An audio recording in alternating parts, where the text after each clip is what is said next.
Thank you very much for the welcome. I'm relieved I can be here. Parliament was going to sit, for a time it looked like Parliament would sit all last night and into this morning, and I was very relieved that that didn't happen.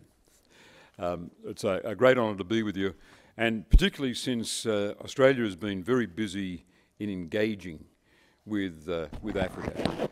And it was a very great honour for me on October the 18th when we won the ballot to sit on the Security Council to be congratulated by a queue of ambassadors, and African countries were so well represented among them.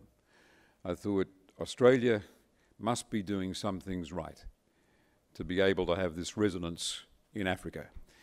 And my predecessor, Kevin Rudd, went to a meeting of the African Union in Addis Ababa, and he said, "We are not America, we're not Europe, we're Australia, and we're looking across the Indian Ocean for collaboration with Africa, for working with Africa."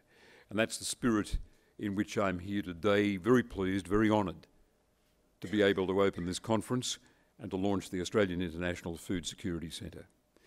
We can't think about Africa, of course, and food security without thinking about food crises and famine. In the last 2 years, 2 major food crises have occurred in Africa, in the Horn of Africa and in the Sahel. In both cases, more than 10 million people faced hunger or starvation, due largely to crop failure caused by drought. Despite crises like these, Australia is optimistic about Africa's future. And when I opened the Africa Down Under conference a couple of months ago in Perth, where with African partners we were talking about mining, about the role mining can play in development, I pointed to figures that highlighted the great opportunities for Africa. The African economy is growing quickly at more than 5% over the last 10 years. It's forecast to grow at 7% per year over the next 20 years. 7% per annum over the next 20 years. And agricultural development contributes to this growth. It's the bedrock of food security for a growing population. The challenge is to build resilient farming with more drought-resistant crops and dry land farming techniques. And we must invest in research to drive agriculture innovations and technologies. Let me give you an example of what we can achieve. Australia has funded research to develop a vaccine for Newcastle disease, the main killer of village chickens. The vaccine can be used without the need for refrigeration. That's an important consideration for rural Africa. In Tanzania's Singida district, use of the vaccine has dramatically changed the lives of farmers. Villagers used to keep only a few chickens because they knew they'd have to buy more once the disease struck and killed most of the chickens. They couldn't take advantage of the high demand for eggs. Before using the vaccine, 5 chickens were the most any farmer kept. Once the vaccine was introduced, a farmer was able to keep up to 150. Villagers formed co-ops to market the eggs. The income raised flows back to the community. This is the type of innovation that's needed. It opens new markets and opportunities, it creates growth in rural economies, it unlocks the potential of Africa's smallholder farmers. Australia's got world-class expertise in agricultural and aquatic science, in farming, forestry and fisheries. We've used this to lift farm productivity, and we've had to do it because our climate has been so harsh.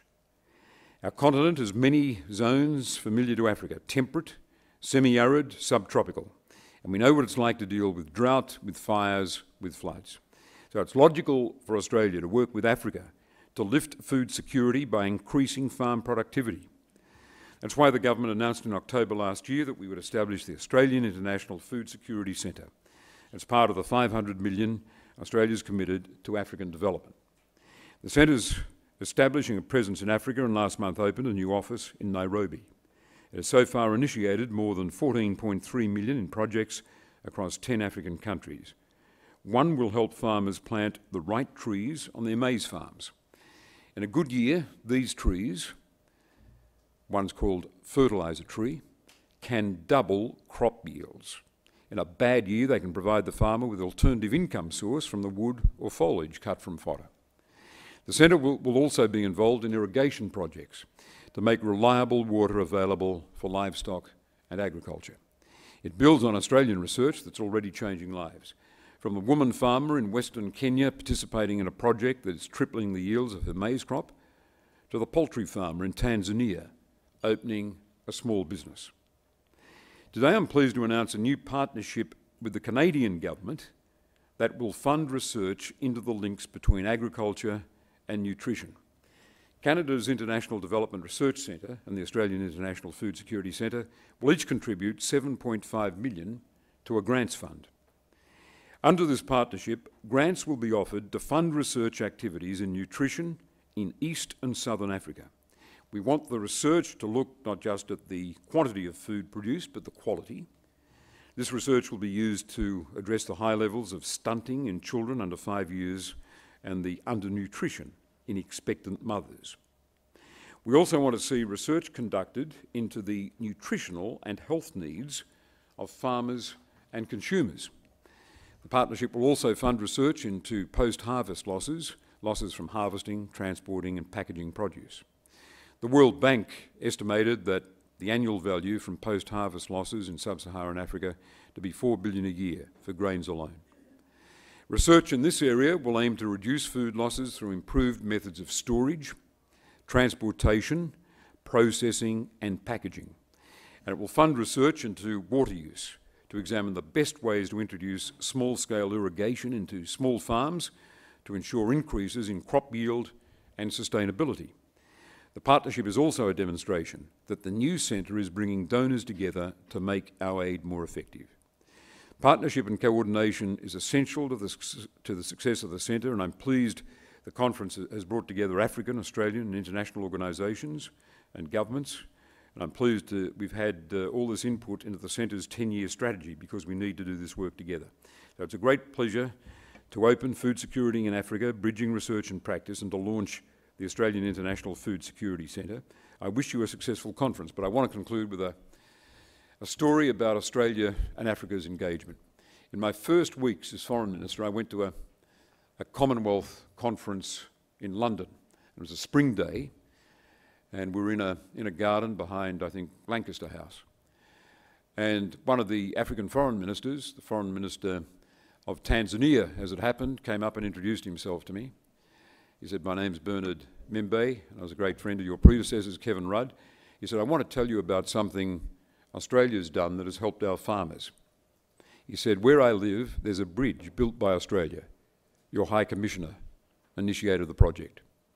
It's meant that farmers can save time, a lot of time, in getting to their fields from their homes. They can now get across the river to work in the fields, and farm production has gone up, productivity has gone up." And he said it's had another effect as well. He said the kids no longer get taken by crocodiles. And I said, we're happy to have helped, happy to have made that contribution. And when he walked in to participate in the opening of the conference, I texted our Prime Minister with a message that the Australian aid budget had to be protected. But it gives us stories like this. Thank you very much.